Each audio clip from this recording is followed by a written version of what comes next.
Hi guys, welcome back. We're going to do some canning today. We are following a National Center for Home Food Preservation recipe, approved recipe. No shortcuts or crazy stuff here. We're going to can chili. Doesn't that look good? And what we did is the recipe calls for 3 pounds of ground beef, 3 cooked cups of beans. We used a combination of pinto beans and white beans. A cup and a half of onion. We added some onion. We like onion around here. And then 2 quarts of tomato sauce. There's also various spices in here, from chili powder to garlic. We added some salt and pepper. We wanted it cooked to taste. And now what I'm going to do is I'm going to start filling my jars. And I'm going to move the jar to the back. The chili's hot. I have hot water in my canner. And I'm using a Presto digital electric pressure canner today. And we're just going to fill all the jars. Get those lids wiped. And then we'll show you how to get this all set up. I'll see you in a minute. Okay, we're following the guidelines for headspace from the National Center for Home Food Preservation.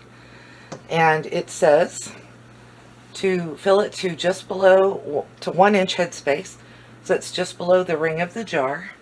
And I'm moving them to the back as I fill them so that I don't spill on the outside of the jars.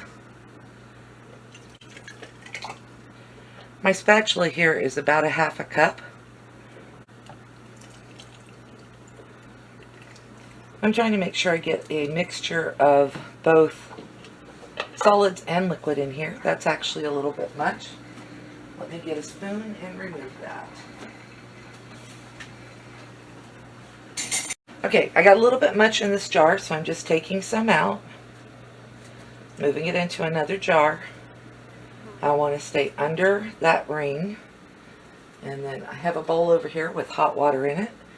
So I'll set my spoon in there. And then I'm going to refill my ladle. It holds about a half a cup. And I'm trying to make sure I get a combination of solid and liquid in here for this chili.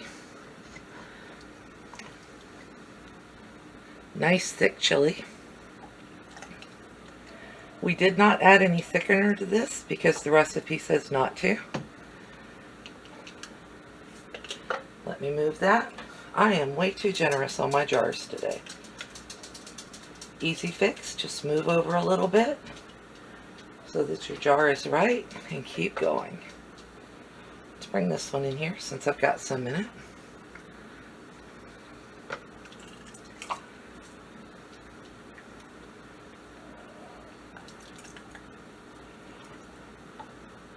There's a little guide here that you can look at so you don't overfill your jars.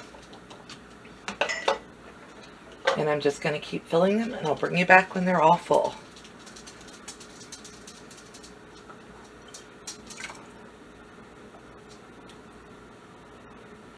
Okay, so now I've got about a 1/4 cup of vinegar. I'm going to pour it into my canner to help keep hot water spots off of my jars. But before I do that, I'm going to use that vinegar to wipe around the rims of all of my jars and make sure there's no food spilled or any grease that could keep it from sealing.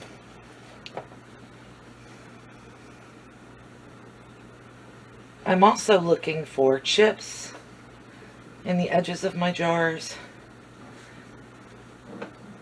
If a jar has a chip, I will replace it with another jar because it won't seal. Okay, so whoops, that's done. Now I'm going to pour the vinegar into my canner. Just leave it in the canning water. And now that all of the jars are cleaned, I'm going to put lids on them all and then put rings on. I thought I had enough big lids. 6 for big lids. Right. Why not? Here we go. Thank you. Okay, so I'm putting lids on all my jars. Had to go find some lids, sorry.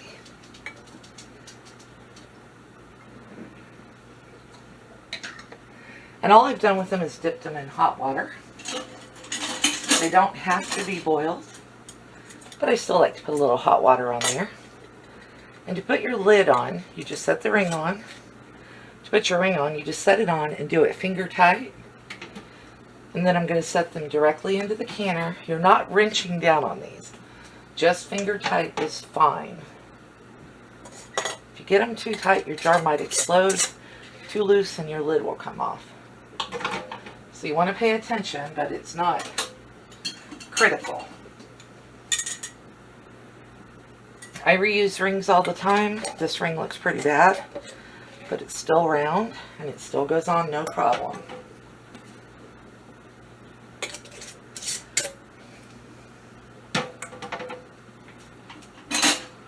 And we have more jars than our canner will hold today. That's fine. We'll run a second batch. There's still chili left in the pot. I'm going to put rings on these two and set them aside until we're ready for the next batch. So I'll just set them on the back of my stove. And then let's move the towel out of the way. And I'm going to slide the canner over so it's in camera range for you. And then let's set this baby up. I'm going to put the plug in it. I always plug into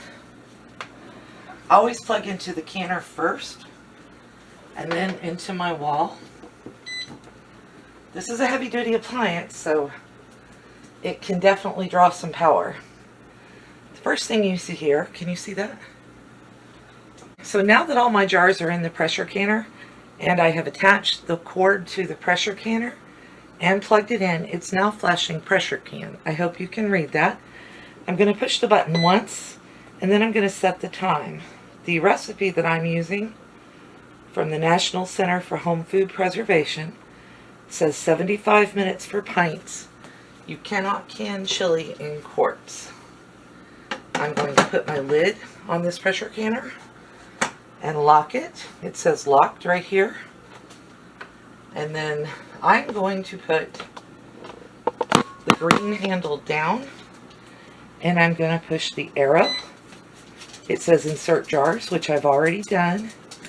Now it's going to warm the jars up. The way this is supposed to work is that you're supposed to put the empty jars in and heat them up. But I already washed them in hot water and kept them in hot water until I was ready to fill them. So I'm going to go ahead and let it warm up. It doesn't give you any other option. And it will beep at me once the jars are warm. When it beeps, I will bring you back. Okay, so the pressure canner just beeped at me. Now it says fill jars. I'm hoping you can read that. I remind you, you need to take this off of the pressure canner before you set it to warm up. It took longer because I forgot to take it off. So I'm going to tell it that I have filled the jars. And now it's going to vent for 10 minutes. You still leave the regulator off of the pressure canner. And it's going to vent steam here at the back. In 10 minutes, it will beep again at me to tell me to go ahead and move to the next stage. Okay, so it's beeping. Can you hear it? It's telling me put the regulator on. This is the regulator. I'm going to put it on. And I'm going to grab this towel. And I'm going to use the towel to put it on. It goes back here behind. And you put it on here. I just kind of wiggle it down on. And then I make sure that it is turned to can. Once I do that, I press the button. It brings back up the 75 minutes that I programmed in initially. And now it's going to can my stuff for 75 minutes. I'll show you what it looks like when it's all done and cooled down.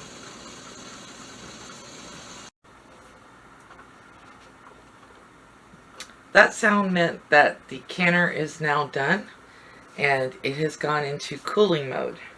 We don't have to do anything at this point in time. We're just going to wait for it to cool down. It'll probably take it 30 to 45 minutes to do that. Don't touch your canner when it's cooling down.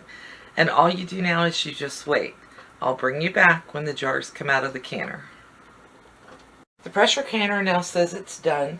It beeped 10 times to let me know it was cooled down enough to open it.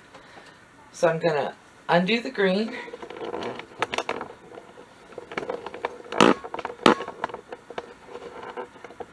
So I've undone this green handle, and I'm going to lift that up, and then I'm going to turn the lid of the pressure canner. Lift it, and make sure you lift it away from your face. You don't want a steam facial. And this has cooled down long enough for me to do this, so I'm going to go ahead and start removing my jars from the canner. This is a jar lifter. You're going to bring your jars up straight, and you're going to set them down. And I'm setting mine on a wooden cutting board, because once I get them all out, I want to be able to push that cutting board towards the back of the counter and put a towel over it. I'm not setting the jars so they touch.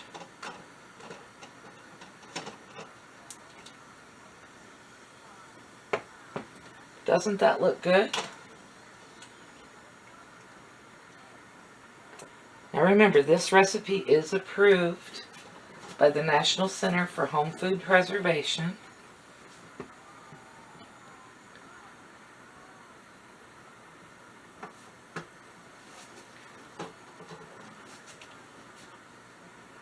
Okay.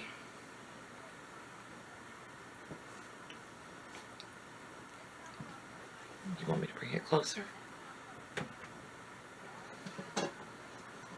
And here's the last jar in our canner. We got 7 pint jars in here. Yummy, yummy, yummy.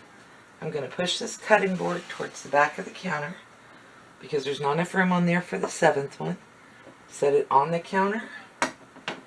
And then I'm going to take any kitchen towel and I'm going to lay it over the top just to keep the air off the jars. Now, I'm going to do another round of pressure canning with the rest of the chili that we had, but I'm going to let this cool down a little bit before we get ready to start to do the next round. But that's one complete round, and we now have 7 jars of chili canned up using a safe approved recipe. Thank you for watching.